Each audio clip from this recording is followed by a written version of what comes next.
Jesus disse: vós admirais estas coisas? Dias virão em que não ficará pedra sobre pedra, tudo será destruído. Mas eles perguntaram: mestre, quando acontecerá isto? E qual vai ser o sinal de que estas coisas estão para acontecer? Jesus respondeu: cuidado para não ser desenganados, porque muitos virão em meu nome, dizendo: sou eu. E ainda, o tempo está próximo. Não sigais essa gente. Quando ouvirdes falar de guerras e revoluções, não fiqueis apavorados. É preciso que estas coisas aconteçam primeiro, mas não será logo o fim. E Jesus continuou: um povo se levantará contra outro povo, um país atacará outro país.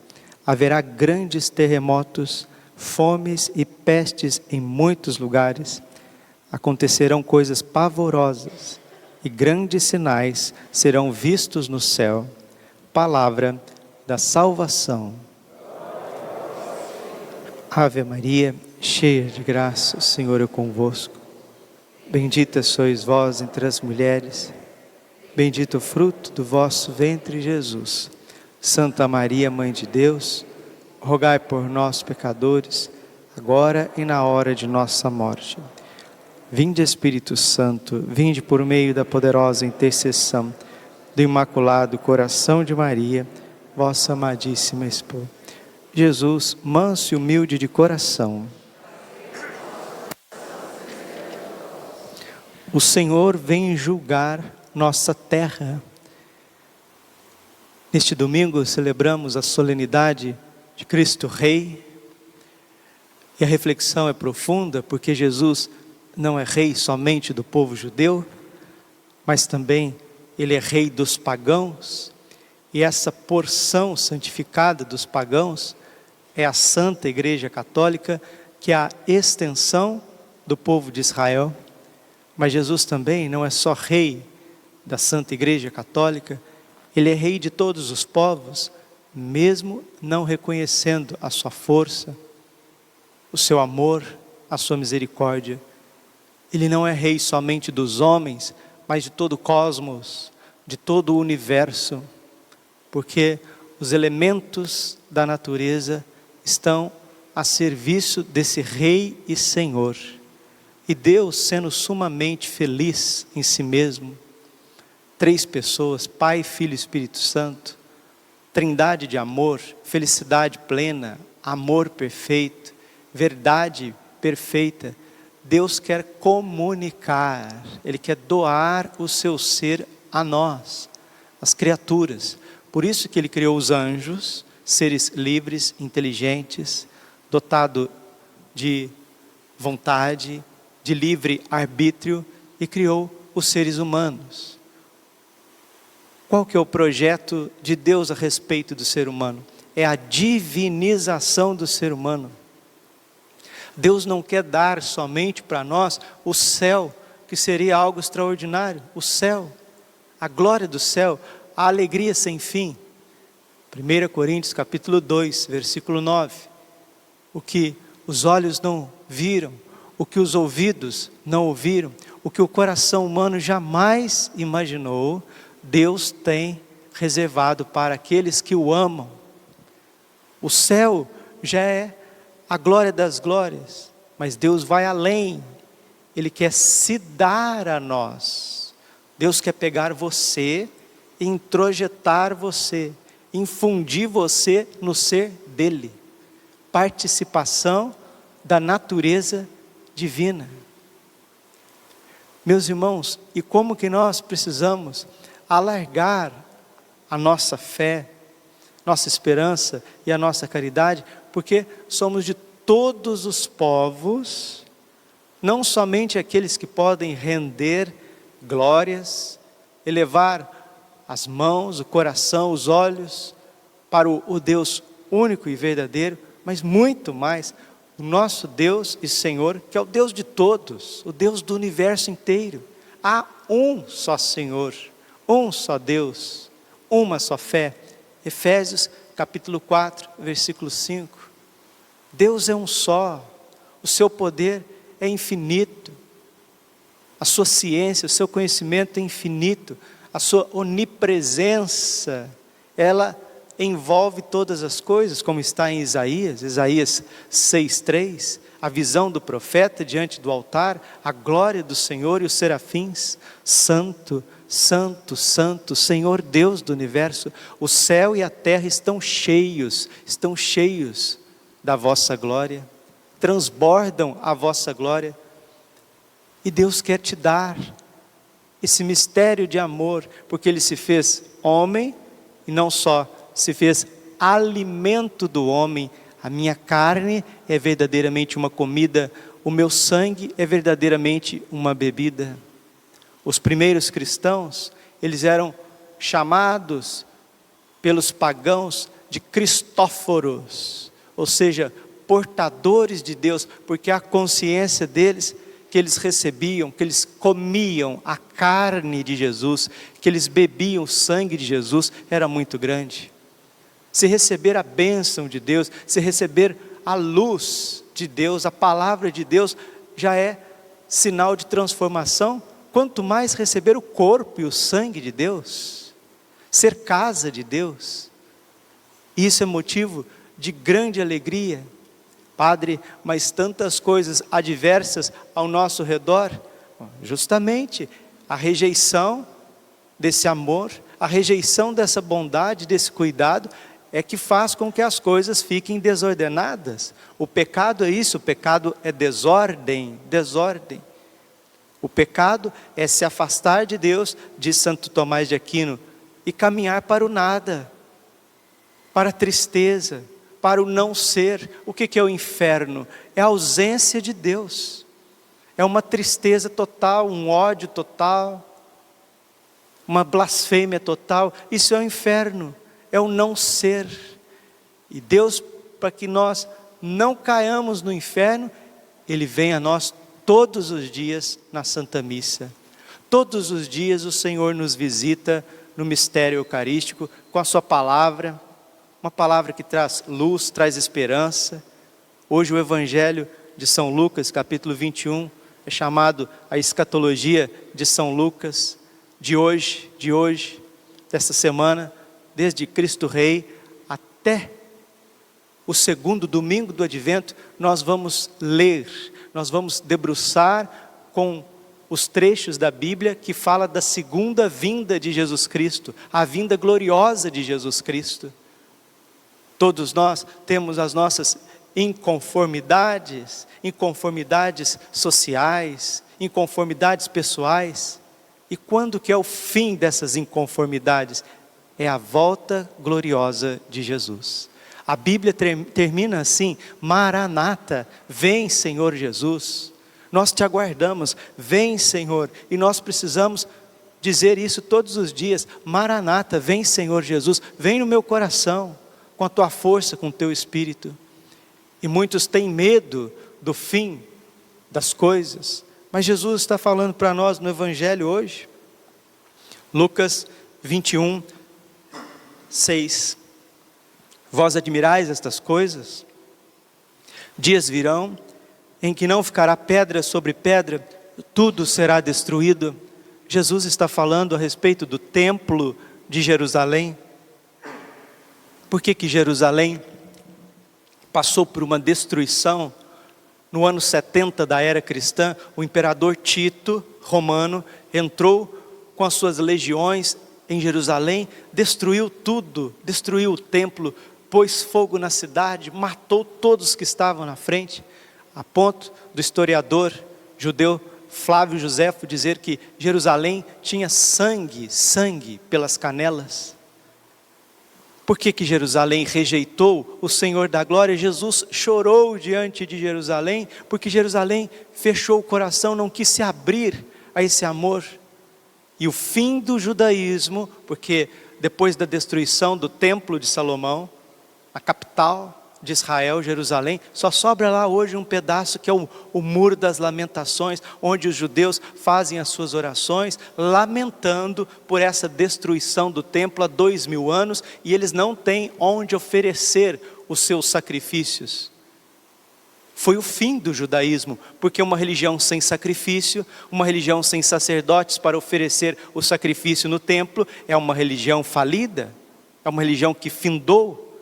Mas por que o judaísmo findou naquilo que são os seus elementos básicos do Antigo Testamento? Porque fechou o coração ao Senhor da glória. O Deus do Antigo Testamento, Deus de Abraão, de Isaac e de Jacó, é Jesus Cristo, nosso Senhor, e Israel fechou o coração, fechou a mente, fechou as portas da sua liberdade a Jesus e crucificou o Senhor da glória. Sim, isso redundou na salvação dos pagãos, mas hoje, 2020, nós vamos passando por essa rejeição também no âmbito cristão. Muitos cristãos estão voltando as costas para Jesus, para a lei de Jesus, para a igreja de Jesus. E como houve em Jerusalém uma catástrofe que foi a destruição do templo, Jesus está dizendo para nós hoje. Lucas 21, 7. Mas eles perguntaram: mestre, quando acontecerá isto? E qual vai ser o sinal de que estas coisas estão para acontecer? Jesus respondeu: cuidado para não ser desenganados, porque muitos virão em meu nome dizendo sou eu. E ainda, o tempo está próximo. Não sigais essa gente. Agora que está, olha os sinais que Jesus deixa claro para nós. Quando ouvides falar de guerras e revoluções, não fiqueis apavorados. É preciso que estas coisas aconteçam primeiro, mas não será o fim. Está vendo? Qual que é a diferença entre o fim dos tempos e o fim do mundo? O fim dos tempos, ele tem esses sinais claros que o Evangelho nos mostra hoje. Versículo 10, Lucas 21, 10. E Jesus continuou: um povo se levantará contra outro povo, um país atacará outro país. Haverá grandes terremotos, fomes e pestes em muitos lugares. Acontecerão coisas pavorosas e grandes sinais serão vistos no céu. Mas ainda não será o fim. Para aqueles que estão desinformados, longe do Evangelho, eles acharão que está tudo acabando, tudo perdido. Mas não. É Deus que está usando da sua justiça para limpar, para corrigir a humanidade que se autodestrói e persegue e mata aqueles que querem somente o amor e a bondade, que é o caso de hoje, da memória litúrgica que nós celebramos hoje. Santo André Dung Lac e os seus companheiros mártires. São mártires vietnamitas que foram martirizados em meados do século XIX, né? De 1625 até 1886, uma grande perseguição na Ásia, uma grande perseguição contra os cristãos. Mas longe do martírio dos cristãos ser derrota, ser fracasso, pelo contrário, o próprio Santo André, que era um homem de família pobre, Santo André Dung Lac, mas cheio de zelo, de amor pelo sacerdócio, cheio de amor pelas almas, ele mesmo dizia: quem morre pela fé, vai direto para o céu. Quem morre pela fé, vai direto para o céu. Então, meus irmãos, vamos agradecer muito a nossa Santa Missa.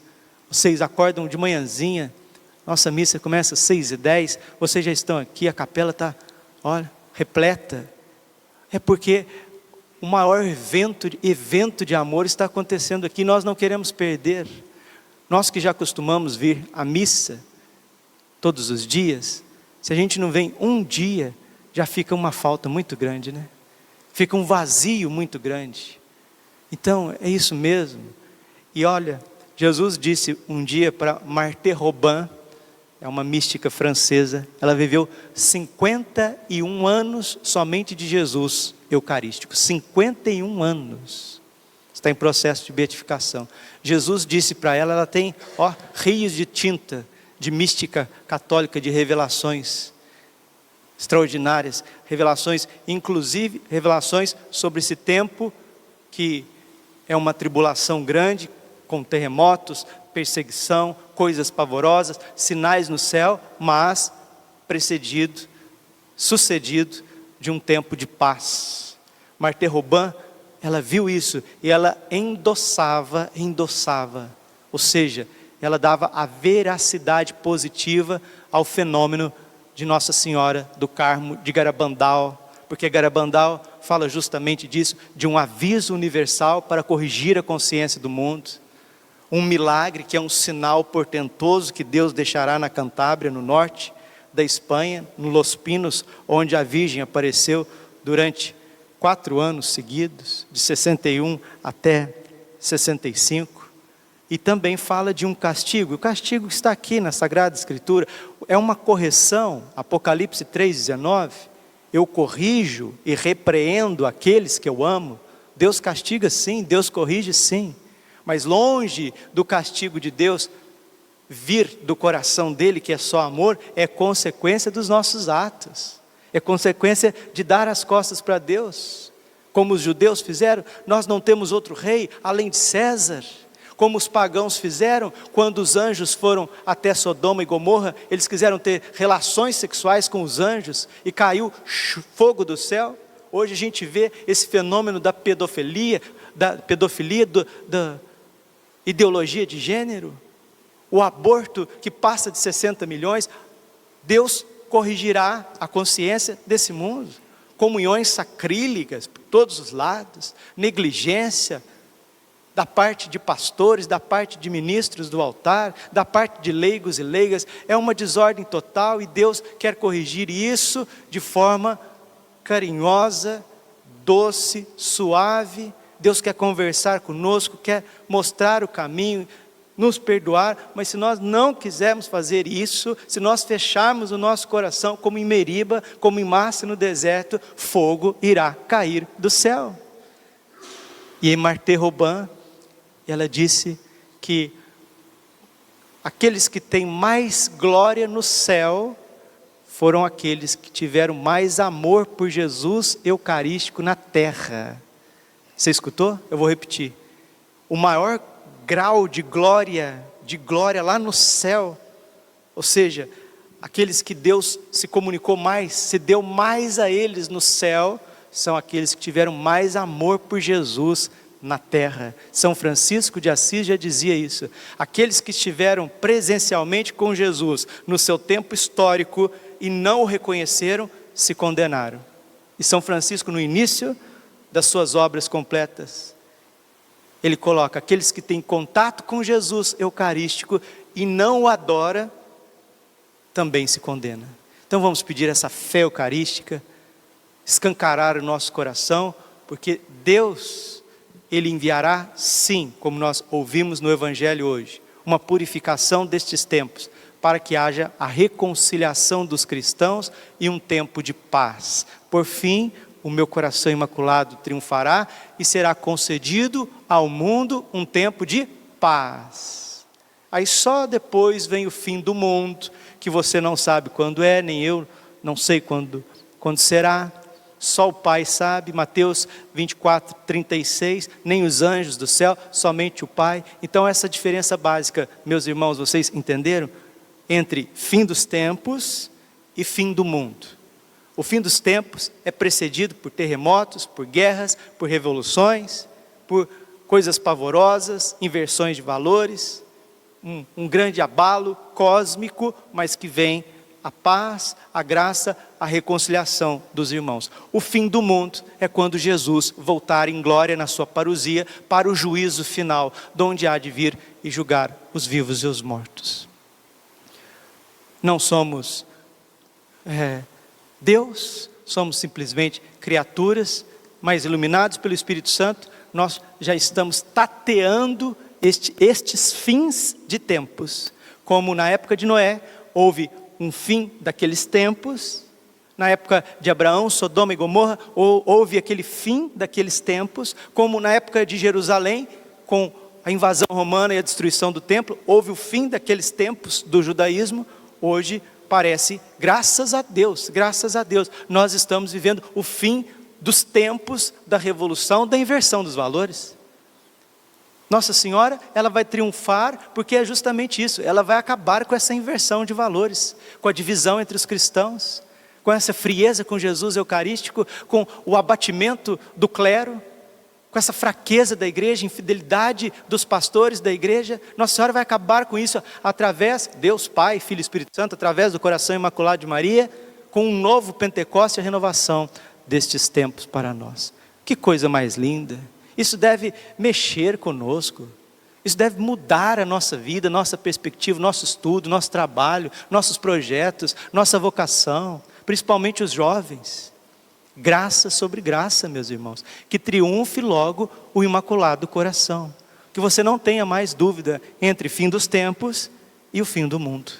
Glória ao Pai, ao Filho e Espírito Santo, como era no princípio, agora e sempre. Amém. Coração Imaculado de Maria,